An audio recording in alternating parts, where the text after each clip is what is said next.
I once had the most powerful treasure in the entire world. I was literally on the path to godhood. But on my wedding night, the junior sister I loved most drove a blade straight into my chest.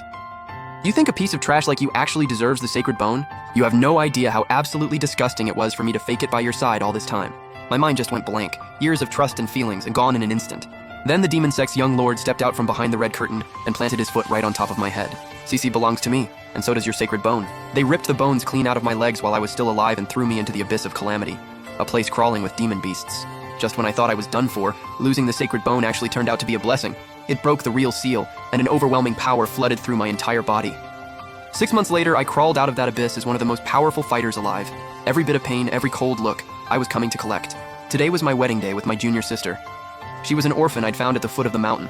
Our sect was going to throw us a full ceremony, but Cece said one thing that changed everything. She wanted to get married in the village where she grew up. So no matter how far it was, I took her back to that quiet little countryside. The place wasn't fancy, but it was where Cece grew up. Red candles, red silk drapes, and the whole bridal chamber vibe. My heart was absolutely pounding. Seeing her in that red dress, she'd never looked so stunning. The moment I lifted the wedding veil, every eye in the room locked onto Cece's breathtaking face. I had absolutely no clue that the hand she was hiding behind her back was gripping a razor-sharp dagger. The second our eyes met, she drove that blade straight into my chest. I stared at her in total shock as beads of sweat broke out across her forehead from the force of the strike. She yanked the dagger out. I pressed my hand to my chest, my face full of disbelief. I couldn't make sense of any of it. Why would she do this on our wedding day? Cece just smirked at the blood on the blade, then tossed it aside with a look of pure disgust. You idiot, you didn't actually think I was in love with you, did you? Cece, is there something you're not telling me? Ha! Not telling you? Bro, you are seriously out here writing your own fanfiction. I never liked you. Not even for a single second, bet you didn't know that. Every single time I called you senior brother, it made me sick. 5 years of training and you're still stuck at the chi condensation stage. Did you seriously think you were ever good enough for me? A sharp pain shot through my heart, not from the stab wound, but from a despair rising deep inside me, slowly suffocating me. How did the girl I'd poured my whole heart into protecting turn into something this dark and twisted? I'll let you die knowing the truth. The only reason I ever got close to you was for the sacred bone. And I was never some orphan. I tracked you down long before any of this and just waited at the base of the mountain for you to show up. You pathetic loser. It took you 3 whole years just to work up the nerve to confess. If I wasn't worried about making you suspicious, I would have rushed this whole job and been done with it way sooner. Instead, I wasted 3 entire years that could have been spent with Yunhai. Yunhai. The second I heard that name, the demon sect's young lord's face flashed through my mind. Right on cue, someone slowly stepped out from behind the red curtain. Black robes, a cold smirk playing at the corner of his lips. That face matched exactly who I just pictured. Demon sect.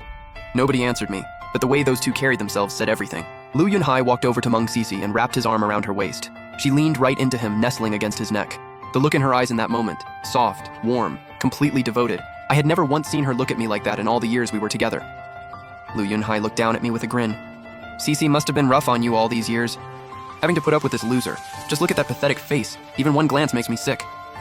My junior sister, nestled in his arms, spoke up in a sugary sweet voice like she was defending me. But that fake smile sent a chill straight down my spine. Yunhai, don't be like that. This loser did do us a solid after all. My gut dropped. They had been running a scheme this whole time. There was an agenda from day one. 5 years at the sect, and I was still just a chi condensation stage nobody. If I had any value at all, it was that sacred bone inside me. I locked my eyes on them, desperately searching for a way out, but my body had absolutely nothing left.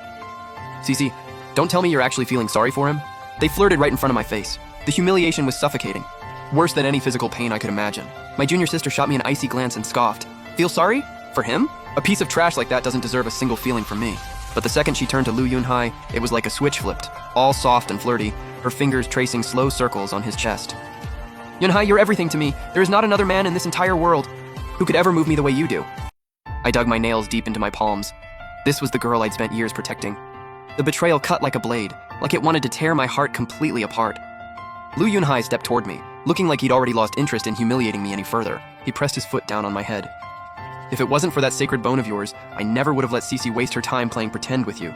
Time's up. You got to spend years by Cece's side. That's already more than you ever deserved. You should be able to die happy. He said it like he was doing me a favor. What an absolute animal. I wanted to fight back. But beyond cursing at them, my body was completely finished. Limbs numb, blood draining out, the cold swallowing me whole.